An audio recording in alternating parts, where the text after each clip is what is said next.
for its incredible beauty, while simultaneously having a reputation for something much darker. Some of the names of the areas in the region include Dead Man Valley, Sunblood Mountain, and most infamously, the Valley of the Headless Men. All of these names are supposedly inspired by the events that took place here. This is especially strange when you consider that not a single person lives here. The only way into the area is by floatplane or by boats up a long river. It just seems impossible that so many incidents could have occurred in a place where there isn't anyone, and yet they have. These are the strange incidents in the Nahanni National Park, the Valley of the Headless Men. As always, viewer discretion is advised. 3.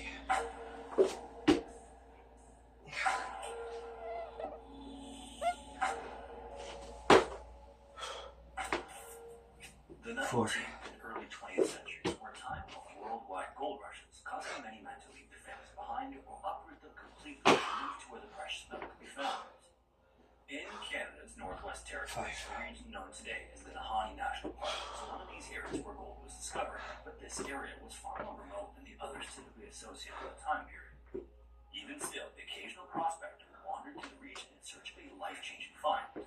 Like, for example, in the fall of 1904, brothers Frank and Willie McLeod had plans to visit the Nahanni in hopes of striking it rich there. Accounts of where the men left from vary, with some claiming they traveled from as far away as Edmonton, while other sources say they left from as nearby as Fort Sampson. But either way, they traveled by train, then boat, and eventually by foot through valleys and forests and between mountains before they reached what was known as Burpee Creek. With nothing but a few cripples alive, traversing the area through a brutal winter may not have been their smartest decision, but they did it anyway, and they were rewarded with exactly what they were looking for when winter was finally over. The brothers didn't need to mine for long before finding gold, and they quickly returned home, but they knew there was more they had, so either later that year or the following year in 1906, they came back to Nahanni. And this time, however, they'd leave home and never be heard from again. 8. After at least 2 years of waiting for Frank and Willie to return, a third brother, Charlie, decided it was well past time to search for them. He then gathered a handful of prospectors, and they set off northward up the Nahanni River, which is supposedly a river almost unlike any other. The Nahanni River travels the length of the reserve and in different areas through incredibly deep canyons with sheer rock walls that up to 3,000 feet high in some areas. In fact, they're so high at some points of the day, the sun doesn't touch the water. Maybe even more incredibly, the water is also said to be as deep as the hills are high. After traveling through this incredible area for about 150 miles, the group stopped for the night to make camp. While surveying the area, Charlie noticed a tree in the distance that appeared to be burned, and when he closed in on it, he came upon the remnants of a campfire. At the base of this tree, there was a carving that looked like the initials F, M, and W, which were the initials of his brothers Frank and Willie. These had to belong to his brothers. There was just no chance someone else with the exact same initials was in such a remote area. Charlie knew then that they were on the right track, and the group kept pushing up the river, discovering more and more campsites along the way. After another 90 miles of trekking through the eerily barren land, one of the prospectors cut his foot and had to remain by 2 clean and bandaged wounds. After he was done, he set off at a fast pace to catch up to the others. When he finally caught back up to the group, though, he came with disturbing news. On his journey, he had come across another tree that appeared to have been burned, only this one had 2 skeletons lying beneath it. The search party then immediately turned back and was led by the injured man all the way to the set of bodies, and what they saw was chilling. Just as the injured man said, there were 2 skeletons lying on the ground next to a burned tree. They could also immediately tell that the bodies had been there for a while because there wasn't a ounce of flesh or clothing remaining due to both having completely rotted away in the course of years. Even stranger, one of the bodies appeared to have a shattered sternum and the other was lying with an outstretched arm. There was also a gun just in front of the house, so it looked as though the person may have been reaching for it. Also, judging by the state of the campsite and how the bodies were lying, whatever happened to them happened fast, leaving them very little time to react. That, however, was far from the most notable thing about the scene. Upon arriving at the bodies, it was immediately apparent that both the skeletons were missing their heads. And as clear as it already may have been, in looking around the area for any clues as to who the bodies belonged to, Charlie made a crushing discovery. Nearly buried in the dirt were a wristwatch and a ring that unmistakably belonged to Frank. There was no denying that Charlie had found his brothers. As tragic as it was, though, the scene of the campsite was maybe even more confusing and disturbing. There were so many questions about where the skulls were, how the men died, and why the bodies were positioned the way they were.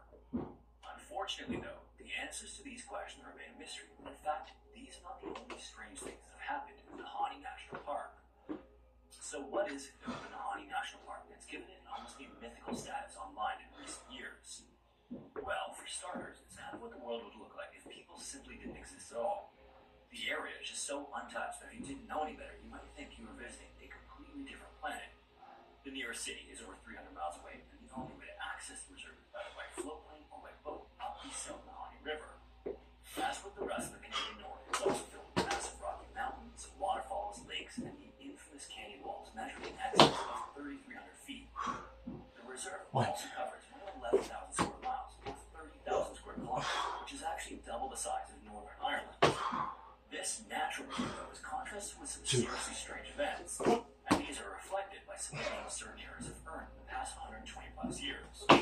Like, for example, one look at the landscape, and you never expect to find map markings like Dead Man Valley, Sunblood Mountain, or Headless Creek, the latter of which is the more recent name for what was once called Gold Creek as a result of the McLeod brothers' deaths. The park is also designated a UNESCO World Heritage Site, which are areas with cultural, historical, or scientific significance that are legally protected internationally, and was one of the first 4 natural sites in the world to earn this distinction. This is because, in addition to its wide variety of landscapes and wildlife, Nahani is special because it's important to Native Americans, particularly the Dean people. Beginning around 10,000 years ago, the Dean settled along the Nahani River and thrived as hunters, fishers, and trappers. They learned and followed the migratory patterns of wildlife and seemed to exist as one with nature. Maybe most notably, though, the Dean were prolific story weavers, and the lore they created around the reserve is so revered that more than a few areas of the park are completely off limits to visitors. These stories tell of mythical creatures, giants, secret gardens, and spirits that roam the vast landscape. Legend also has it that the hot springs were used by giants to cook food, and the Dean offered the offerings of tobacco to appease both the giants and the spirits of the springs. Along with this lore, the Dean people are big on superstition. Like, for example, wolves are avoided as game because they believe killing a wolf would be the same as if they were to kill the spirits of their grandmothers. Additionally, firing a rifle at one would ensure that the shooter's gun would never again fire straight. The Dean also believed that their children would die if the men have returned with an otter or mink, and they had a debilitating fear of the dead. And because of this fear, it was customary to burn down the homes and belongings of the deceased to cleanse the area of spirits. Now, because of the depth of the Dean lore, it can be difficult to separate fact from fiction when it comes to another tribe that was said to inhabit the area long ago. In Dean stories, a tribe called the Naha were a cannibalistic, war-hungry people that would live high in the Nahani peaks and organize attacks on the Dean by rushing into the lowlands. The Dean were terrified of the Naha, and based on the stories of bloodthirsty orcs ambushing the peaceful Dean, it's easy to understand why. But interestingly, oral history is all that remains of the Naha. The Dean people say that one day the Naha just ceased to exist. In other words, they vanished from the area all at once, and this is a theme that continues through the modern day. The second expedition of the McLeod brothers is just one in a series of similar mysterious and unsolved deaths that have taken place in the Nahani. About a decade after the deaths in 1917, a prospector named Martin Jorgensen entered the Nahani with similar interests to the McLeod brothers, and just like that, Martin found exactly what he was looking for. He found some gold that was going to make him rich beyond his wildest imagination, but it would never become a reality. Not long after, searching for gold of his find, Martin's body was discovered outside a cavity, or what remained of it anyway. Horrifyingly, Martin's body was without his head, and the cabin had been torched and burned to the ground. Several years later, another group of prospectors in 1920 suffered a similar fate, only this time their bodies were found strapped to a tree, and each had been set on fire, and each of the bodies was again headless. Then, in 1927, a man known as Yukon Fisher was said to have been evading arrest by hiding out in the Nahani. Like the others before, he discovered gold, but not long after, his skeleton was found headless, right close to the site of where the McLeod brothers were found. Then, in the 1930s, another man named Phil Powers was discovered dead in the charred remains of his cabin, and while the RCMP officially declared the cause of the fire as a malfunctioning stovepipe, speculation was rampant that something far more ominous was going on. The last time a headless body was discovered came in 1945 when an Ontario miner was found in his sleeping bag, appearing as if he had no time to react to whatever took his life. Because of all these strange incidents, while the general area where all of these bodies were discovered is called 200 Mile Gorge, its unofficial name is the Valley of the Headless Men. In addition to all these bodies being found, and similar to how the national parks of the United States have earned a reputation for strange disappearances, the Nahani has several as well. Like, for example, in the 1920s, a woman named Annie Laferd joined a hunting party that was heading into the Nahani, which was definitely not customary for the time. Annie, however, was a proven and experienced hunter, so despite the hesitancy on the part of the men she wanted to join, she was eventually welcomed in. During the hunt one day, however, Annie suddenly and mysteriously disappeared without a trace. The hunting party mentioned it to a search party, but initially they never found Andy. It wasn't until later that a team chief reported seeing a naked woman climbing up a mountainside in the distance on all fours, almost as if she was an animal. This is the last time Annie was ever seen alive or otherwise. Years later, in 1929, a man named Angus Hall was also hunting with other prospectors when he decided to go out ahead of the others. However, after separating from them, he was never seen again. Even more strangely, the team that with him also disappeared soon after, and their cabin was eventually discovered after it was mysteriously burned down. Many similar disappearances to these were reported to the RCMP, all the way to the present day, still enter the park and simply vanish. As the early 20th century wore on, things only got stranger and stranger though. When several plane crashes occurred, the area where the aircraft went down earned the nickname Fatal Range, which just happened to be located along a region of the Hawaii known as Hell's Gate Rapids. Then, in 1962, a pilot named Angus Mackenzie crashed here. And you know, being here, being cut off from the world, like from the electricity, from the internet, and from your cell phone, we got so hammered by this storm to where our shingles, like the rain was going sideways, and our shingles were lifting up, and our roof, we had a new roof, we just put it in 5 years ago, was leaking. So we didn't sleep much that night, but we kind of got through. It was pretty scary. Actually, you see some of the damage that I had, and the water come out to my 2 bridges that access points to get out of my house. I'm on top of the mountain, but it could be mudslides. It was very terrifying. 6. But we got through. We saw the lake. Instead of a little stream, if you look down the mountain, you see a giant lake and giant river for like a day and a half.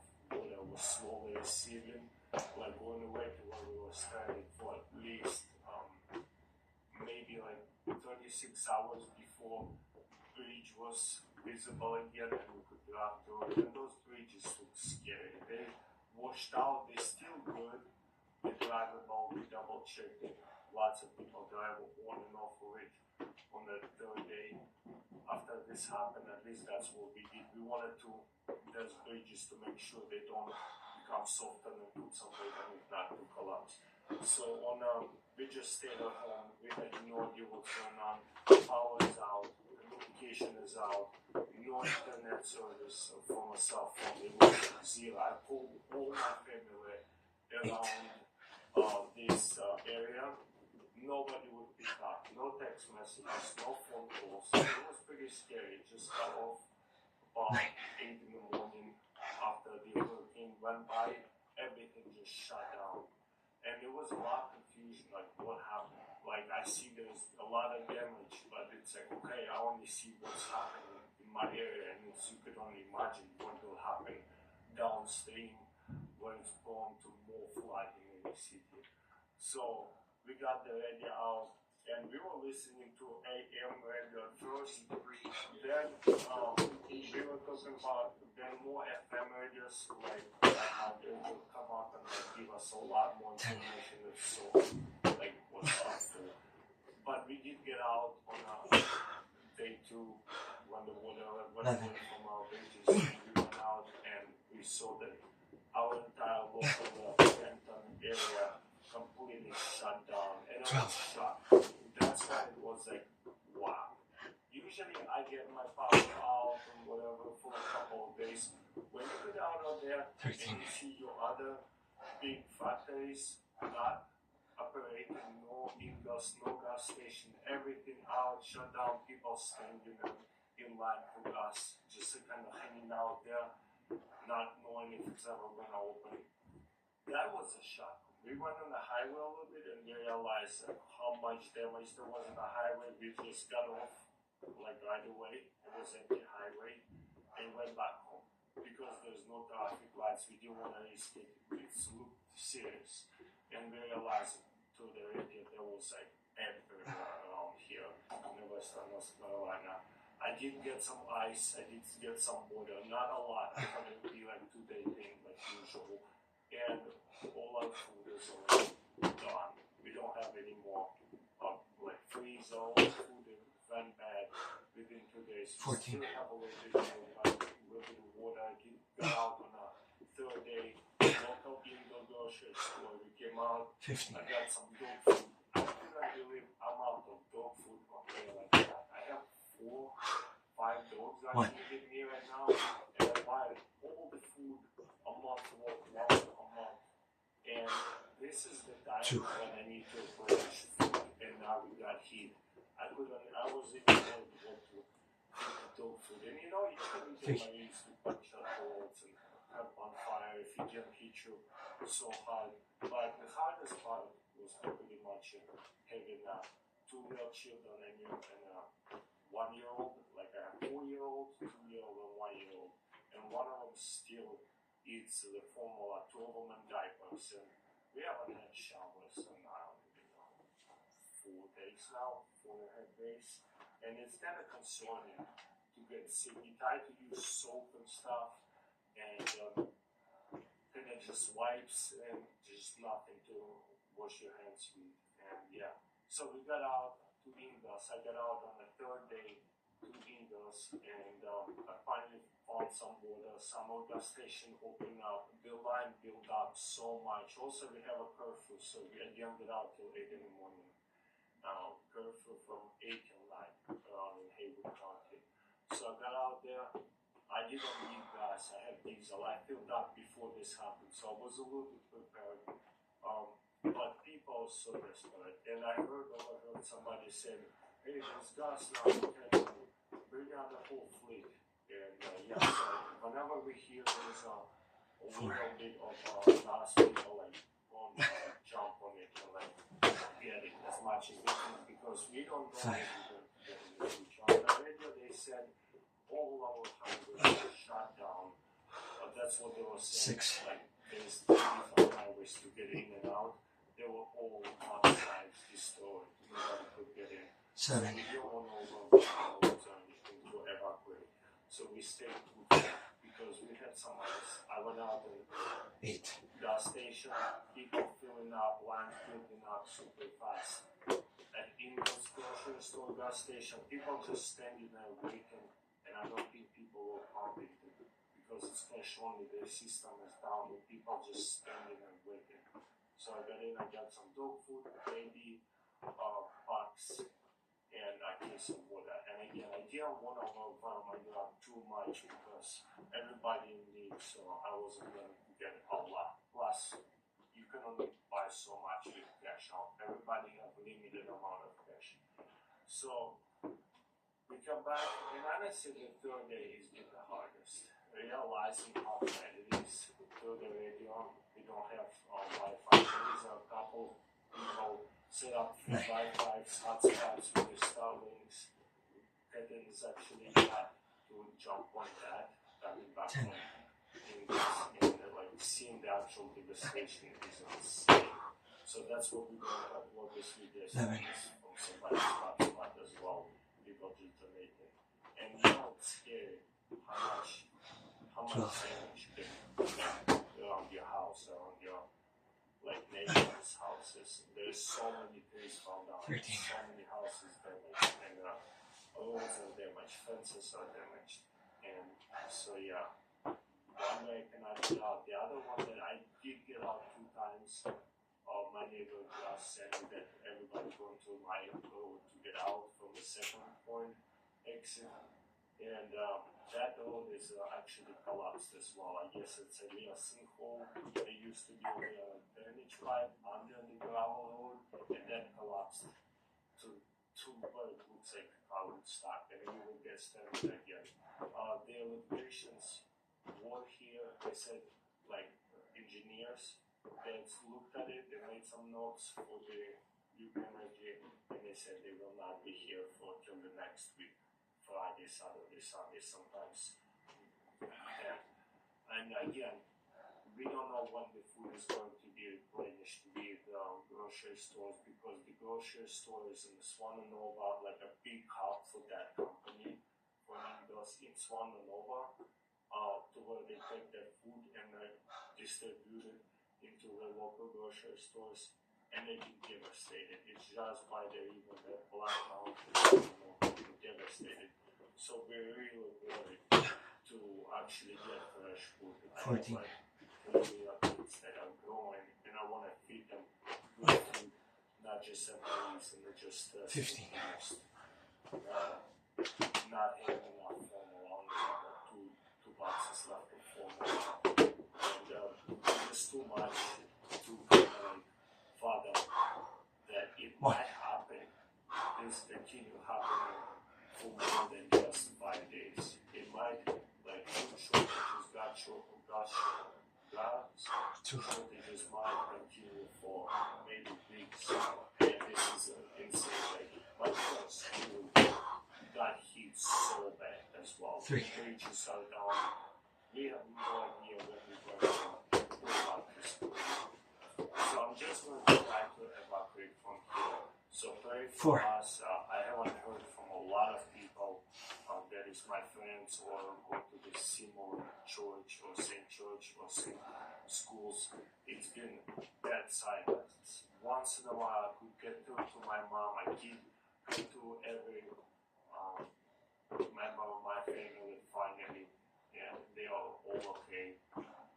They kind of low on food and water. Everybody is. So I'm thinking I'm going to evacuate, and I'm going to take everything that I have and drop it off at my family and friends before I evacuate, because the 26 just been opened up. But we will try to evacuate unless our road collapses even more and we can stand it. But we'll try to do it just to kind of release the pressure of like 3 kids plus 2 adults of like us needing more food. We have a chance to evacuate because I have a full gas of tank. We would probably go down somewhere in Florida. I don't know. Maybe I'll stay here and help out, but I don't know what will happen in food. I did film grocery stores. I will show you how to all the entire shelves of food went bad because power went out so bad that the generators don't have more than us or anything like that. Even if they probably don't have a generator, so they have to clean up all the food. I can't believe the amount of work they had to put in to dump it all.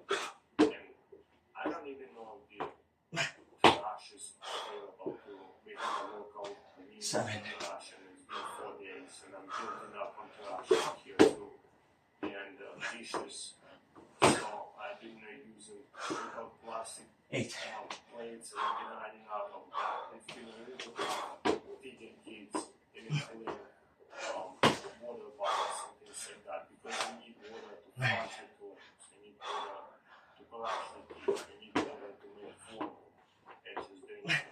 And it just gets really stressful to you, like after day 1, like making a circle and be like, oh, I'm gonna go like have a like breakfast at Waffle House, and you realize, oh man, I need to go home and start rationing water. There's a couple Waffle Houses opened up, but it's still stressful. It's like we don't know how long the food is going to last here. So really, I hope you guys pray for this area and for Western North Carolina and Tennessee. There's so many counties being affected. This death toll is rising so bad, and it's like still unpardonable because I saw certain things. I didn't go to places where dangerous is, but I drove to a couple of things that I go to school and drop off on my family at the colleges. And I take that turn and I drive through it, and there's a beautiful park over there. People hide. It was a lake. It was not even a lake. It was a giant river. And I was driving by it, the road blocked off, and I was like, wow, how is that even possible? It is so high. I never seen a river could go up that high. It is definitely historic floods. I moved here when I was 18 to this area. I've been always here. And it's incredible. So please pray for us. I'm also show you some of my driveways to where I'm pretty much blocked in here, almost stranded. There's still kind of a lot of it, but there's 2 points away. And I have other neighbors, and like that road today, we all standing in here, and yeah, it's kids and babies. So hopefully we will make a lot for it, and we will keep you updated guys, because 13. it gets pretty hard out here. And I see that first day was easy, and maybe I minded, second day was okay, we don't get powers, and the 14. pretty much the days or fourth one is really early how bad it is. And, I know that at this time, that's what they keep saying, 15. but it is tough. Even if it can wash away your house, like in my case, it's so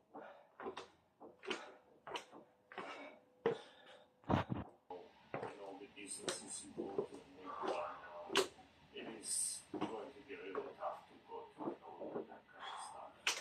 And yeah, and it's it might be 4 weeks and months. There's certain places that I went so many times. I love this place. And you can see a picture before and after it's gone. And it's 4. yeah. I don't even know like how to do that yet. It feels like a movie. It doesn't feel 1. yet. It feels like one of those superhero movies. It's just like no 3. way. This is actually happening. You know? 4. You think you're prepare, you can prepare for 5. these things, and no. Especially when you have kids, it is so bad. It is not good. It is time to go. Time to try to evacuate. To just make sure that other people have food and help and relieve the stress of this shortages, you know. So that's what we'll do.